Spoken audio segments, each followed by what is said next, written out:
I am the chosen one. Somebody had to do it. I was put here by people. I was put here by people to do a great job. And that's what I'm doing. Al elegido de Dios finalmente lo obligaron a bajar de la nube y poner los pies bien en la tierra. Trump hace 90 días decidió unilateralmente declarar emergencia nacional no por un conflicto armado ni por una amenaza externa, tampoco por crisis financiera, sino porque vio una oportunidad política. My fellow Americans, this is Liberation Day. Waiting for a long time. April 2nd, 2025 will forever be remembered as the day American industry was reborn, the day America's destiny was reclaimed, and the day that we began to make America wealthy again. We're going to make it wealthy, good and wealthy.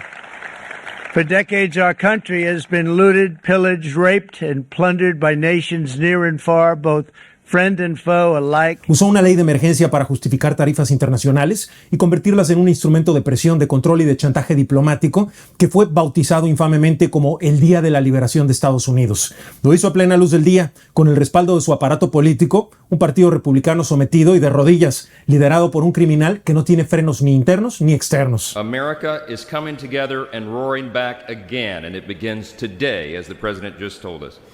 I know we'd all rather be gathered together on the National Mall with hundreds of thousands of our closest friends, but our disappointment is well overcome with our excitement for the future that we feel today. We have the chance to make the next 4 years the most consequential period in our nation's history. La Ley de Poderes Económicos de Emergencia Internacional se trata de una ley que fue creada para responder a amenazas graves como pueden ser el terrorismo o los conflictos con regímenes hostiles. Jamás fue pensada para imponer aranceles y mucho menos contra países que son nuestros aliados. Pero Trump la torció para castigar a Canadá, presionar a México y amenazar a Europa como si fueran enemigos y no socios estratégicos. En abril anunció tarifas a 18 países, la suspendió, reactivó y modificó a su antojo. 145% is very high. And it won't be that high. It's not going to be that high. Alegó déficit comercial como pretexto, pero en realidad estaba utilizando esa ley para imponer su visión unilateral de América primero, sin pasar por el Congreso, sin revisión técnica y sin importar el impacto económico. And don't let some of these politicians go around saying, because I'm telling you, these countries are calling us up, kissing my ass. They are dying to make a deal. Please, sir, make a deal. I'll do anything, sir. And then I'll see some rebel Republican, some guy that wants to grandstand, say, I think that Congress should take over negotiations. Let me tell you, you don't negotiate like I negotiate. Lo que Trump promovía como una defensa de la economía nacional fue en realidad una operación personalista, sin base legal ni institucional. El plan de 90 tratados en 90 días fue pura propaganda. No hay tratados, no hay beneficios, solamente hubo caos, retaliación comercial y ahora un fallo judicial demoledor. Mr. President, Wall Street analysts have coined a new term called the taco trade. They're saying Trump always chickens out on your tariff threats, and that's why markets are higher this week. What's your response to that? I kick out? Chicken out. Oh, isn't that nice? Chicken out. I've never heard that. El Tribunal del Comercio Internacional fue muy claro. Trump no tiene autoridad para imponer tarifas bajo esa ley. No puede usar una norma de guerra como herramienta de negociación económica. Las tarifas impuestas bajo YEPA violan la ley y deben de ser desmontadas. Este fallo le arranca a Trump una de sus armas favoritas, gobernar por decreto económico. Le revienta el escudo legal con el que pretendía intimidar a gobiernos extranjeros. Lo deja sin el recurso con el que chantajeaba aliados, sembraba miedo y manipulaba mesas de negociación. Trump usó la ley de emergencia como disfraz y la justicia se lo arrancó. Este no es un episodio simbólico, es real. Son contratos rotos, tratados saboteados, precios inflados, industrias detenidas y ahora la Casa Blanca enfrenta demandas que podrían exigir compensaciones multimillonarias por todos los daños que han provocado.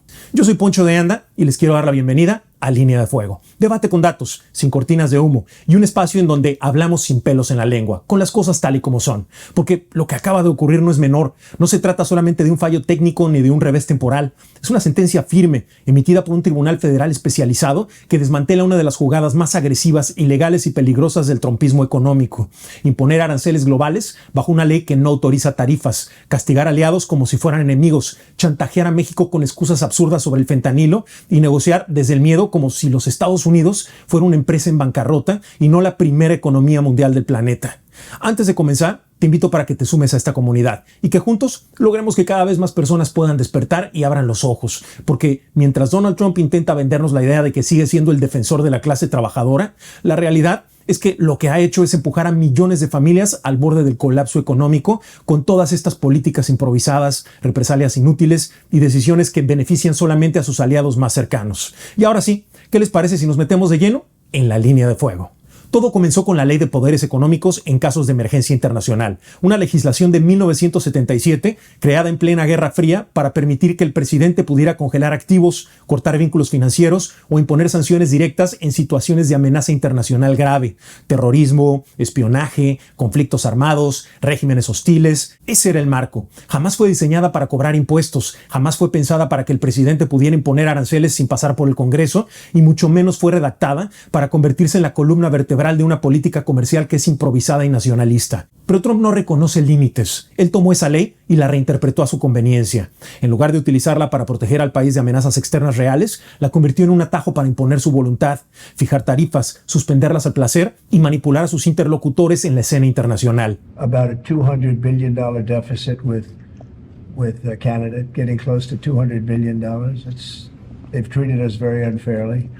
We'll see what happens. And with Mexico, it's the same thing. We have a $250 billion deficit, and we have a lot of people coming into the border, and now we've largely stopped that, but we've stopped that ourselves. En abril, su administración anunció tarifas masivas contra casi 18 países. Las suspendió, las volvió a reactivar, las modificó, todo sin pasar por los procesos legales establecidos. It's called negotiation. You set a number, and if you go down, if I set a number at a ridiculous high number, and I go down a little bit, they want me to hold that number, 145% tariff.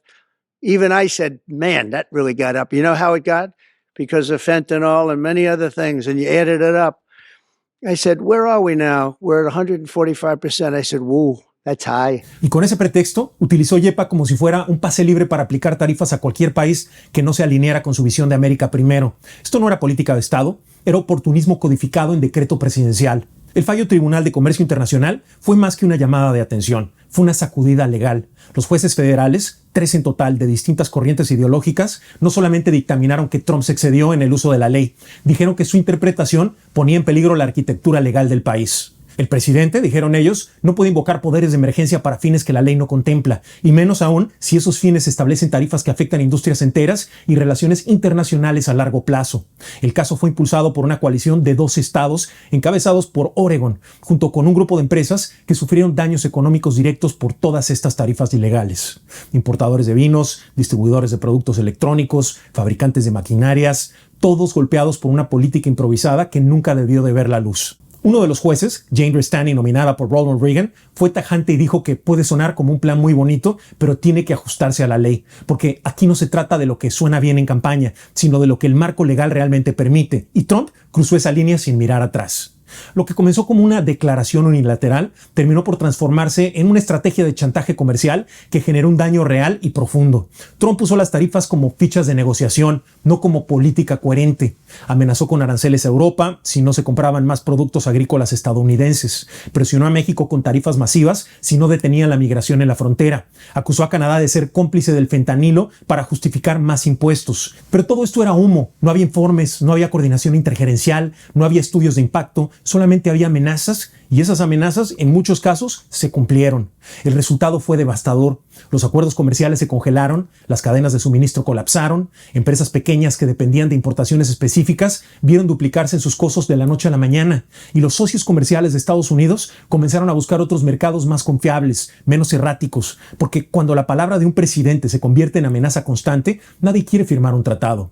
Trump ha utilizado poderes ejecutivos de forma expansiva y peligrosa desde el primer día. Lo intentó con los vetos migratorios del 2017, lo repitió con las órdenes para castigar a las plataformas digitales, lo volvió a hacer cuando intentó frenar el conteo de votos del 2020 usando órdenes ejecutivas y decretos falsos. Su modus operandi es gobernar a través del miedo legal, empujar el sistema hasta que alguien diga basta, y cuando lo frenan, entonces ataca. No le interesa el sistema judicial, no le interesa el Congreso, no le interesa el equilibrio de poderes, lo que le interesa es el control. Y lo que intentó intentó hacer con estas tarifas es exactamente eso, gobernar sin freno, sin base legal, sin rendición de cuentas. Y cada vez que un tribunal lo frena, su narrativa se vuelve más peligrosa, porque no solamente no se corrige, se radicaliza. Y eso es más que cualquier tarifa. Eso es lo que realmente pone en riesgo a este país.